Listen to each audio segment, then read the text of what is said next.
Hello everyone, and thank you for coming. I had originally planned on this only being one larger video, but the fact is, by the time I finished all the recording, the damn thing was over 40 minutes. And I felt like I had shortchanged parts of it. So, welcome to part 1 of this miniseries. As you may or may not know, I have recently made the questionable decision of getting back into Magic the Gathering. I say back because what you may not know is that Magic was my first competitive game. Like, yeah, sure, I played Street Fighter 2 when it came out, but I certainly wasn't competitively competent. Then again, the number of people in the FGC now who were competitive back then, you could probably count on one hand. And fighting game competition in my hometown was limited. But I had Magic. I first picked up Magic somewhere between Visions and Weatherlight.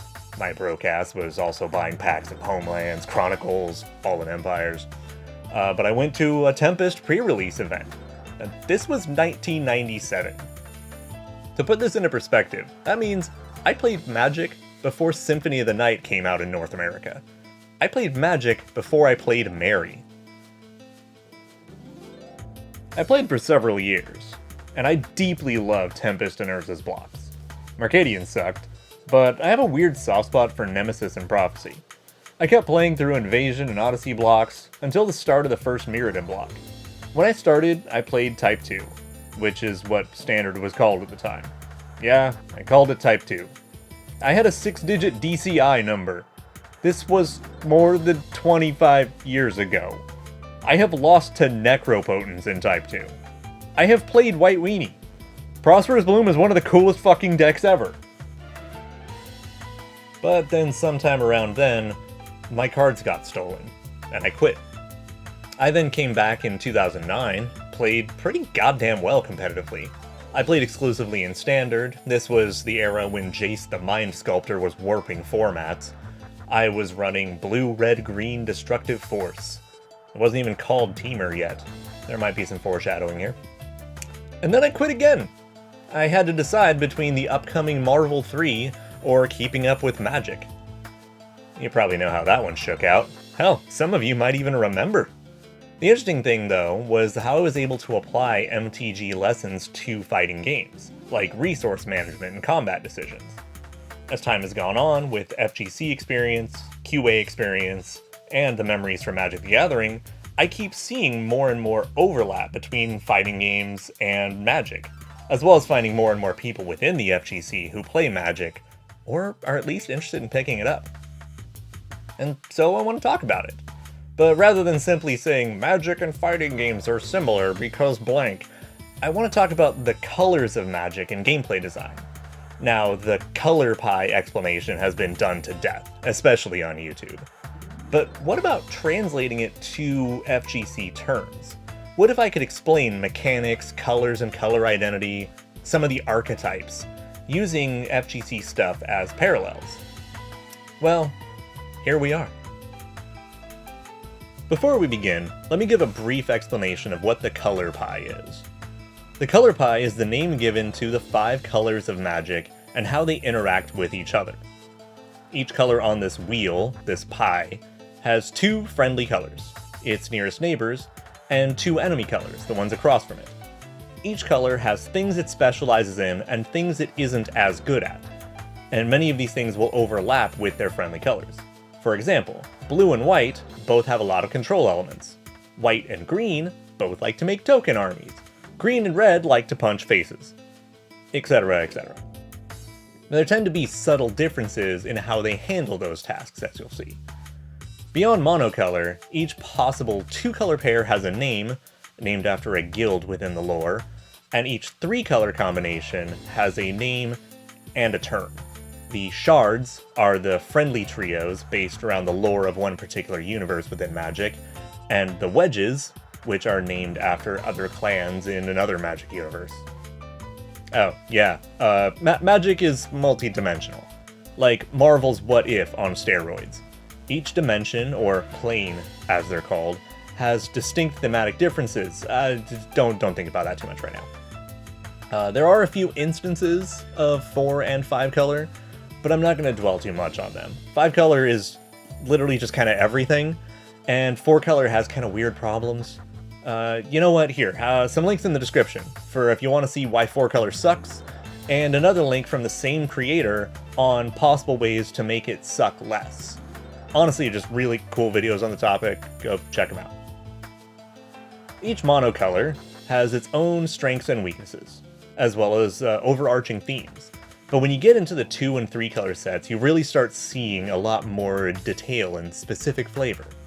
If you're new to Magic, I'd recommend starting with no more than 2 colors at first, and feeling out where to go from there. 3 colors really can be a delight, really helps you hyperfixate on the things you like, but it also begins to exponentially convolute a lot of deck building elements, as well as just kind of making it a hell of a lot more expensive in real world money.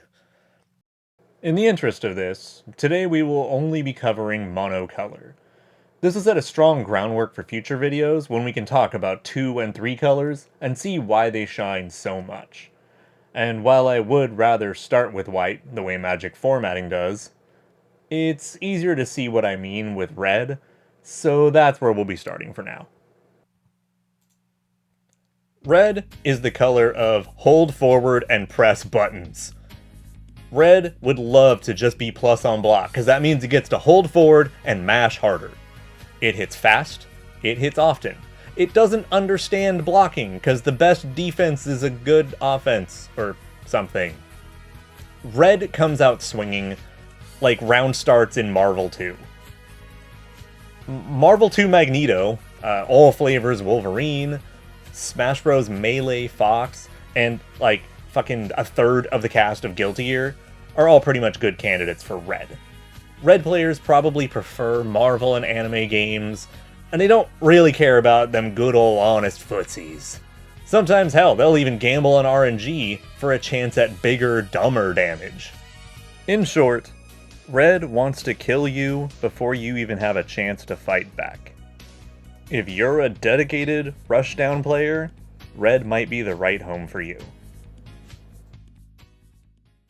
Green is the color of big bodies, grapplers, and meter management. Green will happily play neutral until building enough meter, then go in looking for one mistake to punish with game-ending, life-ruining damage. Green might even sometimes trade Oki for meter when that's an option. Green doesn't actually care what game they're playing, as long as their archetype feels good. They'll pick up a new game, ask who the grappler is, pick them, done. I'm serious. If you have a friend who plays big bodies and grapplers and also plays Magic, ask them if they play green. I know some of you green players out there are nodding right now. I see you. Zangief, Hulk, Potemkin, sometimes even Sentinel are all applicable here. You could even make an argument for Clark as being partially green. Green players at one time were heavily underestimated. They were treated as scrubby, the beginner color. And then green hits you once for over 50% of your life total, and you learn to play more answers because big green things are scary.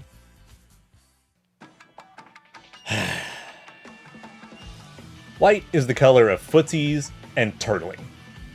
Kinda not much else. It is perfectly happy playing every defensive tactic while trying to remain as stable as possible, removing the most critical threats. White will sometimes even risk the timeout, unless it finds exactly the right moment to strike unavoidably. White can sometimes be seen as scrubby, but the fact is, when white works, it fucking works. Now, I want to make a huge note here. Mono white is traditionally not so great, but white mixed with other colors tends to be really strong. I'll cut to the chase here. If you love white, you probably like Samsho 2019, you probably pick Ryu or Ken, and you love 2000s era Justin Wong. You also deeply love at least one Street Fighter game. You pretend that it's the truly honest one, the real man's game. But just like white, you're lying to yourself. You're just as gimmicky and bullshit as the rest of us. Blue is for people who like zoners, setups, and combo videos. They don't want to block either. They want to stop you from getting close to begin with. They want to stop you from long range, because they know if you get in, they're fucked. Some great examples of blue characters would be Dormammu. Testament in the double X era, and Dulcim, regardless of what his actual card says. You could also make an argument for Geese Howard with his fireballs and counters. The longer the opponent is blocking at full screen, the happier the blue player is. And God forbid they actually fight back, because then you're going to deal with a combo they spent more time on than they did on their neutral. Oh, and everyone hates you. See? Zoners. Black likes to party. It wants to hurt you even more than red does, to the point that it's willing to pay steeper costs to do so. The best way to talk about black is to think about busted characters in fighting games that have super low health to compensate. To that end, I'd say nobody signifies black kind of the way Akuma does. He has significantly dumber versions of what other characters do, and mostly pays for it in his life total. Street Fighter IV Seth is also clearly black, though probably more mixed with something else. For a slightly deeper cut, Rosetsumaru is another perfect example. You remember how he has that move where he cuts himself to raise his own rage gauge? Perfect analogy. That is the most black move ever. Black also likes removing resources and reanimating the dead. But those are a bit harder to really get into with fighting game analogies, at least accurately. Black players are the dudes who play Mortal Kombat while wearing a Hello Kitty backpack and making fart jokes. The juxtaposed nihilism is the punchline. They're happy to joke with everyone, but they're not going to take it easy on you either. And there you go. That about does it for part 1. Stay tuned for part 2, where I will go into the color pairs, and they have a lot more detail, flavor, and a lot better specific character relations I can make. But I hope this gave you enough of an idea of what each of the 5 colors kind of represents, so that when we get to the later parts, everything makes a lot more sense. And who knows, maybe this starts getting you a little more interested in Magic. The last thing I will leave you with, though, is the biggest lesson I learned from Magic that I applied to fighting games. One player was playing blue, another player was playing red. The blue player was at 3 life remaining. The red player used the card Shock, trying to deal 2 damage to the blue player. The blue player used his last counterspell to stop it. Red player used Lightning Bolt for 3, ending the game. The lesson here is, you don't always need to counter, especially if it's not going to kill you. I applied that in King of Fighters. I was getting my ass kicked by a Kim. I used the super only when the last hit would have killed me. It worked, securing me the win. If I'd done it any earlier, I would have blown the what little advantage I could have had. These lessons are all important. Combat decisions matter. And sometimes playing more games is useful. Maybe this will be one of them.